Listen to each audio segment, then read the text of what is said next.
Assalamualaikum warahmatullahi wabarakatuh anak-anak kelas 4 semuanya. Apa kabarnya nih? Semoga selalu dalam lindungan Allah Subhanahu wa taala dan pastinya selalu dalam keadaan sehat walafiat ya. Amin ya robbal alamin. Baik, di video kali ini Ibu akan memberikan penjelasan tentang materi yang telah diberikan hari Rabu kemarin. Apa? Yaitu tentang hukum lam jaljalah. Sudah semua disalin ke dalam buku tulis? Baik, jika sudah, coba dibuka dulu ya buku catatan kemarinnya. Oke. Nah, sebelum Ibu melanjutkan untuk menjelaskan, mari ya sama-sama kita membaca basmalah dulu ya. Bismillahirrahmanirrahim. Oke. Baik anak-anak, kita langsung aja ya lanjut ke penjelasan materi.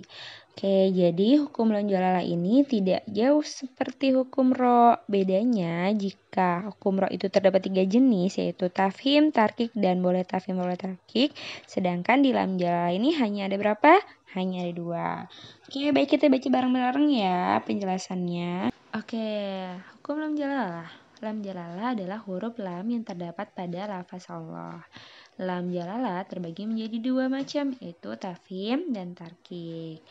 Nah, jika hukum ro itu terdapatnya pada huruf ro, maka di lafaz lam jalala ini terdapatnya pada lafaz Allah. Baik, langsung ya. Yang pertama di sini adalah tafhim. Hukum lam jalala tafhim ini dibaca tebal, tidak boleh tipis, sehingga suara yang keluar tidak seperti bunyi A, melainkan mendekati bunyi O, dan posisi lidah terangkat sambil menekan suara dengan cukup kuat. Pada saat mengucapkannya, mulut seolah-olah penuh dengan suara tersebut dan dengan menjorokkan kedua bibir ke depan. Jadi bukan Allah ya, tapi gimana bacanya? Allah ya, seperti bunyi O.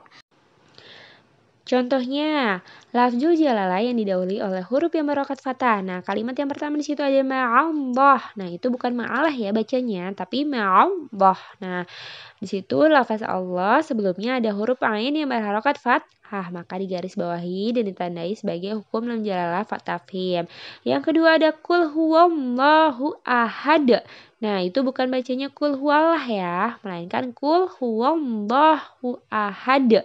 Nah, sebelum lafaz Allahnya ada huruf waw yang berharokat fathah, maka digaris bawahi di situ adalah hukum lam jalalah tafhim. Nah, yang selanjutnya adalah syahidallah. Nah, bukan syahidalah ya, tapi syahidallah. Nah, seperti itu. Sama hukumnya yaitu adalah tafhim. Dan yang terakhir adalah ilaha illallah. Nah, bukan illallah ya, tapi la ilaha illallah. Nah, seperti itu.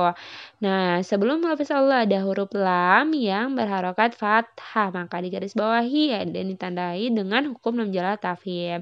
Yang kedua itu adalah lafzul jalalah yang didahului oleh huruf yang berharokat dhammah. Nah, yang kalimat yang pertama ada warahmatullah. Ini bukan warahmatullah ya. Nah, sebelum lafaz Allah ada tak marbutoh yang berharokat dhammah, maka ditandai dengan hukum lam jalalah tafhim. Nah, selanjutnya itu adalah kalimat yu'tihimullahu khaira. Nah, maka di situ dibacanya mumlah ya, bukan mumlah ya. Nah, dan ditandai adalah hukum lam jalalah tafhim. Selanjutnya ada yuhbibkumullah. Nah, bukan kumullah ya, melainkan yuhbibkumullah. Nah, seperti itu. Nah, selanjutnya itu ada abadullah. Abadullah bukan abadullah ya, abadullah. Nah, seperti itu. Oke, selanjutnya yang kedua ada tarkik. Nah, hukum lam jalalah yang kedua ini adalah artinya tipis, jadi tidak boleh dibaca tebal ya.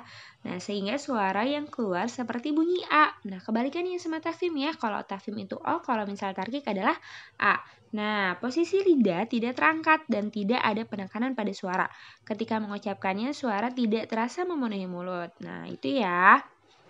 Baik, lam tarkik atau tipis itu nama lainnya adalah murokokoh ya. Terjadi apabila huruf lam dibaca tarkik ini ada dua keadaan. Yang pertama yang A, lam yang terdapat pada lafzul jalalah dan didahului oleh huruf yang berharokat kasroh. Nah, posisi mulut tidak menjorok ke depan. Kebalikannya ya sama tafim ya. Nah, contohnya yaitu kalimat yang pertama itu maksudnya adalah bismillah ya, bukan Allah ya. Nah, bismillah bukan dibaca bismillah, tapi bismillah. Nah, selanjutnya adalah kalimat kedua itu fi rasulillah. Nah, bukan lillah lagi ya, tapi fi rasulillah. Nah, terus selanjutnya ada yang terakhir fi dinillah. Nah, itu bukan lillah tapi dibaca fi dinillah. Nah, ketika lafaz Allah itu sebelumnya adalah huruf nun yang berharokat kasroh sehingga ditandai digarisbawahi sebagai lam hukum lam jalalah tarki. Nah, sama ya semuanya. Oke, yang kedua yaitu adalah semua lam yang terdapat dalam lafal selain lafzul jalalah. Nah, contoh, itu maksudnya adalah huruf lam yang bukan terdapat pada lafaz Allah, melainkan huruf lam yang terdapat pada kalimat lain. Nah, itu dinamakan hukum lam jalalah tarkik. Nah, contohnya adalah wa'allama. Ya, selanjutnya yaitu ada kalimat likulli. Nah, itu ya. Terus yang terakhir adalah lumazatin. Nah, walaupun harokatnya fathah atau doma tetapi tidak pada lafaz Allah, maka lamnya itu termasuk hukum lam jalalah tarki. Baik, sekian penjelasan materi kita kali ini. Semoga kalian semua bisa mengerti ya. Dan jika pun ada yang belum mengerti, bisa ditanyakan lewat chat personal ya. Nah, sebelum Ibu tutup materi kita kali ini, di video ini ada tugas. Nah, kalian kerjakan di buku tulisnya masing-masing, lalu dilaporkan kepada guru terlihatnya ya. Oke, Ibu tutup. Kurang lebihnya mohon maaf. Assalamualaikum warahmatullahi wabarakatuh.